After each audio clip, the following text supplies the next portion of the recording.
Hello अस्सलाम वालेकुम, my name is doctor इकराम आरिफ। आज जो हम टॉपिक डिस्कस करने जा रहे हैं वो है नज़ला, खांसी या बुखार, और या इसको कहते हैं हम सीजनल फ्लू होता है।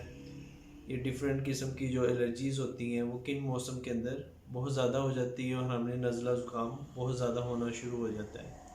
आपको पता है कि जैसे जो अक्टूबर या नवंबर का मौसम है, जब गर्मी ख़त्म हो रही होती है और सर्दियों का मौसम शुरू होता है, तो ज़्यादातर लोगों में ये नज़ला, खांसी और ज़ुकाम का जो मसला है वो ज़्यादा आना शुरू हो जाता है। इसकी हम सबसे पहले हम देख लेते हैं कि इसमें वजूहात कौन सी होती हैं, इसका इलाज कौन सा होता है और इसमें एहतियात क्या कर सकते हैं।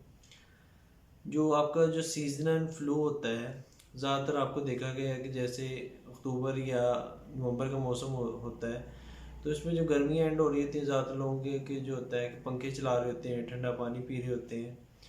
ये उसमें ये होता है कि जैसे आजकल लाहौर के अंदर फॉग का सीज़न चल रहा है, उसमें फॉग ही होती है कि उसमें डिफरेंट किस्म के पोल्यूटेंट्स होते हैं, जिसमें आलूदगी के कुछ ज़रात होते हैं, फैक्ट्रियों से निकला हुआ धुआं होता है, गाड़ियों से निकला हुआ धुआं होता है। वो धुआं जब आप लेते हैं तो आपको खांसी की शिकायत होती है। और जैसे आपका सीज़न चेंज हो रहा है तो उसमें आपको ये है कि फ्लू होना शुरू हो जाता है, आपको छींकें आना शुरू हो जाती हैं, आपकी नाक से पानी बहना शुरू हो जाते हैं, आपकी आंखों से पानी आना शुरू हो जाता है, आपके सर में दर्द रहता है और हल्का हल्का आपको फीवर होना, बुखार होना महसूस होता है या बुखार होता है आपको। और इसमें ये ज़्यादातर देखा गया कि ड्राई कफ होती है लोगों को स्मोक की वजह से या डिफरेंट जैसे सीजन फ्लू होता है, तो उसके साथ कुछ लोगों को बलगम वाली खांसी भी होती है, पर जिन लोगों को फॉग के साथ होती है वो ज़्यादातर खुश्क खांसी देखने में आई है।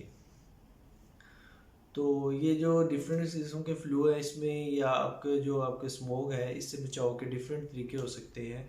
इसमें इलाज से बेहतर है कि आप सबसे पहले एहतियात करें। एहतियात में जैसे आपको पता है कि जैसे कोरोना का सीज़न गुजरा है, तो उसमें भी लोगों को बार बार कहा गया कि मास्क यूज़ करें। इस तरह स्मोक से भी आप ये है कि अगर आप बाहर जा रहे हैं तो अगर आलूदगी वाली जगह है तो वहाँ पे जाने से परहेज़ करें। अगर आपका जाना ज़रूरी है, अगर आप जॉब पे जाते हैं, कहीं भी जाते हैं, तो आप मास्क लगा लें। सुबह के टाइम या जब भी आप बाहर निकलते हैं तो मास्क ज़रूर लगाएं ताकि आप स्मोक से बच सकें। आपको उसमें होगा कि ड्राई कफ और डिफरेंट जो इलामत आती हैं वो भी नहीं होंगी। और ये देखा गया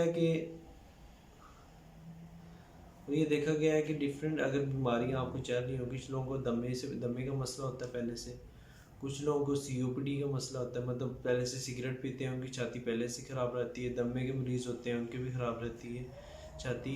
कुछ लोगों को दिल का मसला होता है, तो उसमें भी आपकी अगर दिल के पट्टे कमज़ोर हैं तो उसमें भी सांस का मसला रहता है। अगर आपको शुगर है, कोई भी अंडरलाइंग बीमारी चल रही है, तो आपको इस सीज़न के अंदर अगर थोड़ा सा भी आपको खांसी या ज़ुकाम होता है तो वो बहुत ज़्यादा बढ़ के बीमारी आ जाती है। मतलब जो सांस की बीमारी अगर दिल के अंदर जो पहले आपको हल्की फुल्की हो रही है, तो इसमें अगर आपको खांसी ज़ुकाम हो गया तो आपकी मरीज़ की हालत बहुत ज़्यादा तशवीशनाक भी हो सकती है। तो ये डिफरेंट बीमारियों में आपको बहुत ज़्यादा एहतियात करना चाहिए कि अगर आप निकल रहे हैं तो मास्क यूज़ करें। अगर आपको थोड़ा सा नज़ला ज़ुकाम महसूस हो रहा है तो अपने करीबी डॉक्टर से ज़रूर रब्ता करें। इसमें डिफरेंट किस्म की अगर आपकी इरिटेशन, नोज़ के अंदर इरिटेशन हो रही है, आपके गले में दर्द महसूस हो रहा है, आपको लग रहा है कि फ्लू शुरू होने वाला है। और कुछ लोगों में ये होता है कि आपको एलर्जी की राइनाइटिस का मसला होता है, पहले से एलर्जी का मसला होता है, तो इसमें होता है कि आपको एलर्जी की फ़ौरन मेडिसिन लें। उसमें कुछ जो मेडिसिन है उसमें नींद भी होती है, जैसे रेजिक्स वगैरह है और इंस्टाजीन है। तो कुछ ऐसी मेडिसिन है, डिफरेंट मेडिसिन के नाम से आती है, उसमें सिट्रीजीन होता है, सिट्रीजीन हाइड्रोक्लोराइड,